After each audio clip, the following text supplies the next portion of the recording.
Hey guys, it's Comics GMAN here again, here to talk about another comic series that I was into. I want to talk about Immortal Thor 2023. Now, I wrote pretty much a review for each issue at the time. You can see the date, January 12th, 2025. I did it all in one day though after I read them over time, and I really enjoyed this series. I only wrote reviews up to issue number 10, but I did read up to issue number 20, and I am going to catch up to it now. I think I got to read like 4 more of the new issues that I missed. I stopped reading it for a while, not because I stopped at issue number 19, not because I didn't like it. Like I remember I just got busy with stuff, and I just pushed it off, you know. But I am going to get back into the last 4 issues that I missed. But I want to just read you a couple of the reviews that I wrote about it, because at the time they really did impact me. They really helped me to enjoy the comics. So look, here's Immortal Thor issue number 3, and I wrote here, I said, an accidental masterpiece? This ish had some great dialogue between the shape-shifting Loki, god of stories, and Thor. How Loki starts boyish to girlish, and then a mix at first, came off as agenda-driven. However, the further you read the story, it makes sense in the context of what Loki is doing. And at the time when I wrote that, I meant the agenda-driven, like political stuff, the trans stuff, the gay stuff, whatever you want to call it, whatever you want to say. You know, that's what it came off of at first. But look what I say here. I say Loki is offering to aid Thor, and clearly the reader in one panel sees how Loki is somehow pulling the strings, but as to why, one can only guess. As Loki gives Thor a necessary test to prepare him for the next battle with Tyrannos, Loki changes constantly in emotion and physically as well, until he reveals his full androgynous god form. Now yeah, I know that sounds strange, but listen. Oh, and also, if you haven't read the comic, Tyrannos was like this fucking... He's like this giant... He's a version of Thor. If I remember correctly, I think they used the term Uther or Uth God Thor. Like, so like he's this dark, evil Thor, and he's like giant, you know, and Thor defeats him and everything at some point. And if I remember correctly, like he infects the dark Thor with like his goodness of mankind, and he takes away Uthgard Thor's like inhumanity, and he gives him like this humanity. So I mean, it sounds corny, but I thought it was pretty cool at the time. So anyway, he says here, well, I wrote here, it is a bit creepy. A perfectly drawn female head with twisted horns and hair, but the body of a man. At least that's what it seems. That's how the artist was drawing Loki in these panels. So at first I was put off, but the more I thought about it, the more horrifying Loki became in this particular ish. Why am I focusing on this aspect? Well, like in the what is this? Like in the Vote Loki comic, there was a small part where he shapeshifts into a woman.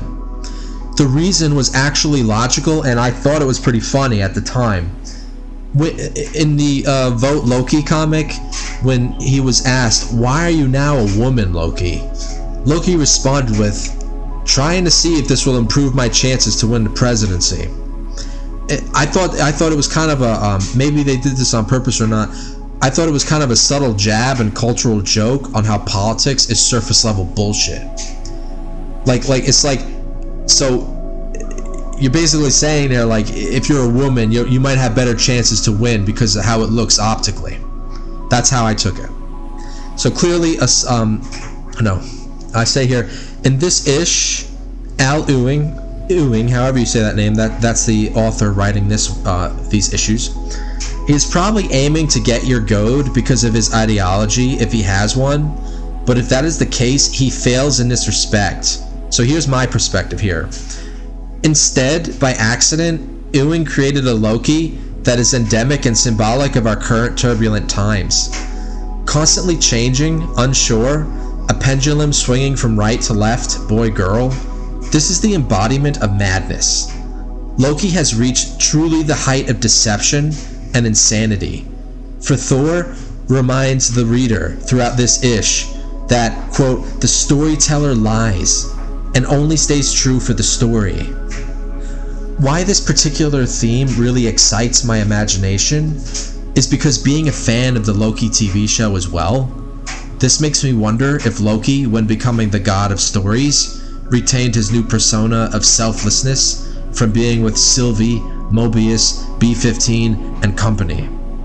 Or did he attain his goal of ultimate godhood, where even Thor, if Thor would understand this new height of Loki, would be absolutely terrified of his brother's ascendance? In other words, is all of this the work of Loki? Yeah, right. I mean, we'd have to get into the Loki TV show if you wanted to know what I'm saying, but I'm pretty sure you can understand what I'm saying there if you watch the Loki TV show. So does Loki, being the god of stories, the maintainer of the multiverse, does he even have sway on the elder gods, or in the comic, the Uther gods, whatever?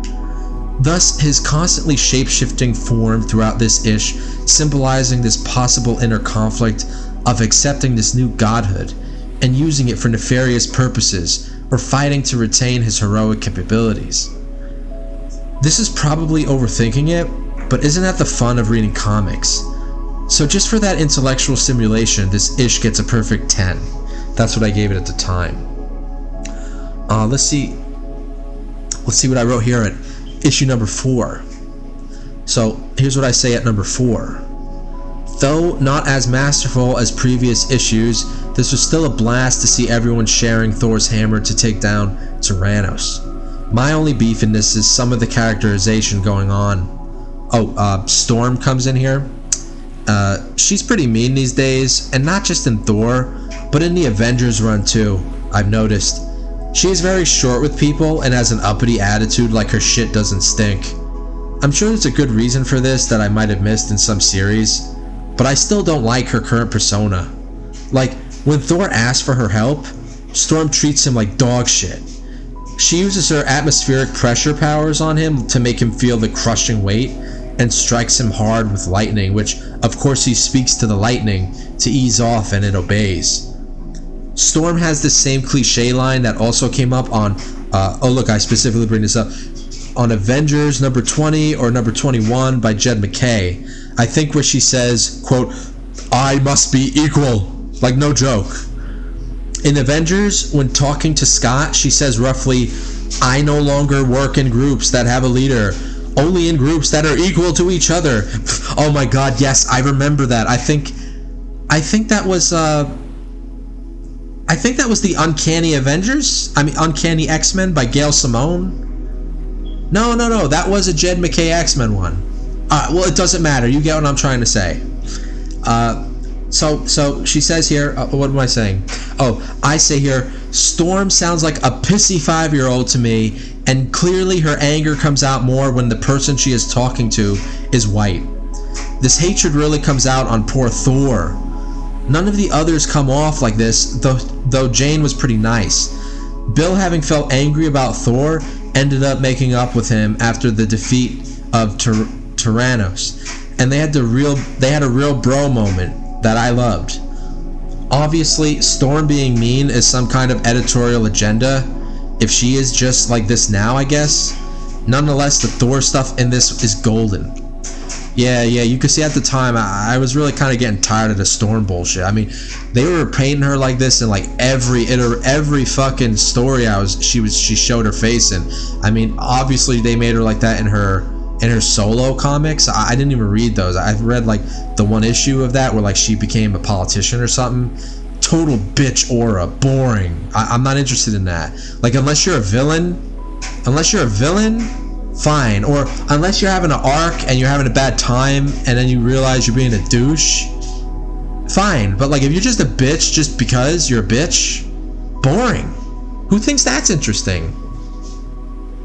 Alright, so I'll skip these ones because I'm just saying the nice things. Alright, so let's see what I see here at issue number 8. Issue number 8 turns on the imaginative juices. Wow.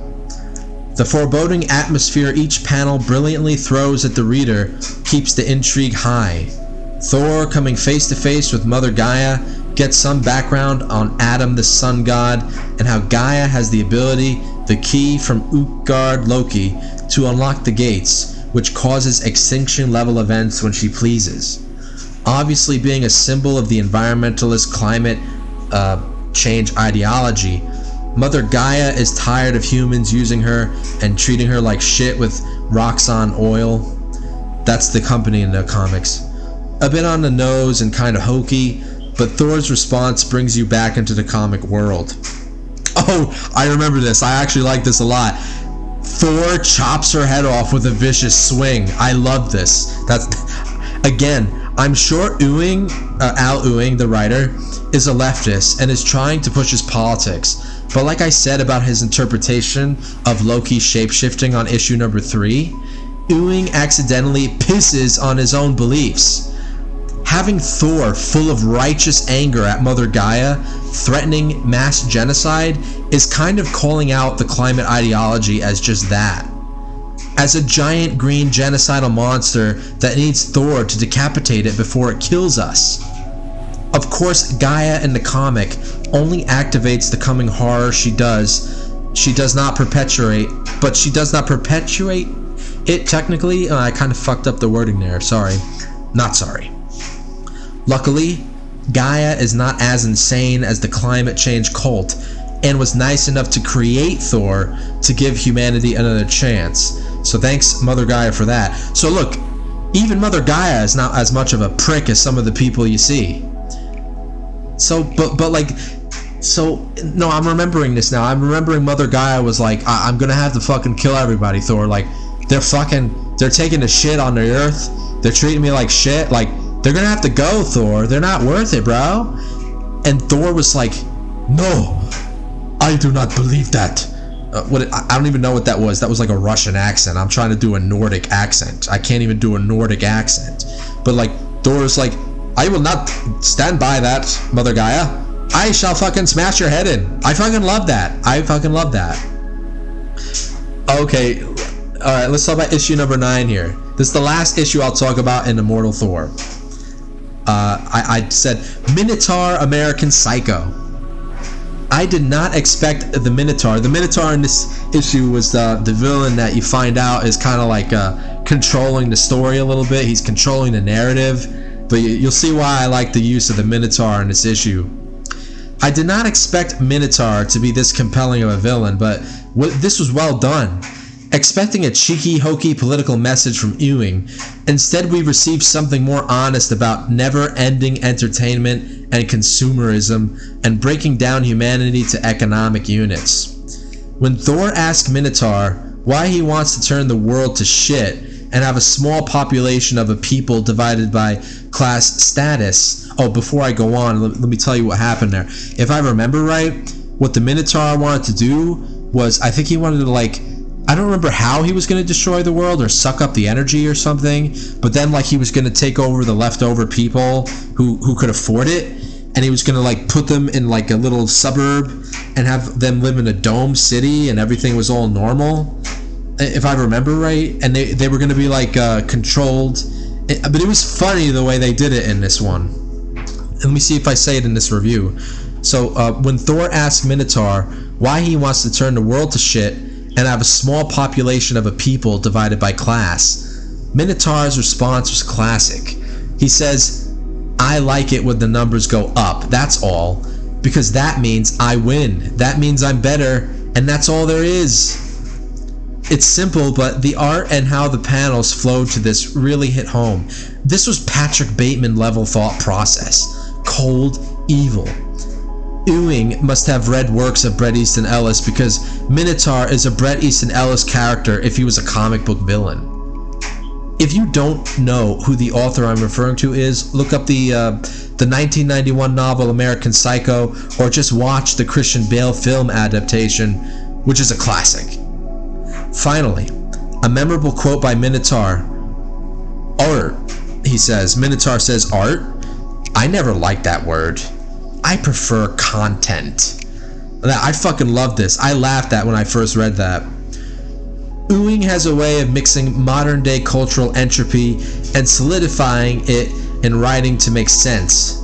Anyone reading about this time in our history in the future, I will point to that last quote when describing social media and how art devolved to product and content to be consumed, and how people were referred and probably will still be in the future to as consumers, instead of people or human beings or even customers. The economic terms used to dehumanize clearly should make any thinking person feel like something is off, and of course the other side of the spectrum dehumanizes by generalizing people and placing them into a amorphous blob called the collective, group, tribe, or skin color. So yeah, look, guys, I recommend trying out Immortal Thor. Probably not the best Thor comic ever made, but it's really not that bad for the modern day stuff. I mean, a lot of slop out there, but I would say this is a pretty good series you should check out. I can't wait to get back into it and read the issues number 20 to 24 that I missed. Maybe if I really like them, I'll write about them, and maybe I'll write a video about them. But let me know what you guys think. If you liked, you didn't like and subscribe. Thanks for watching.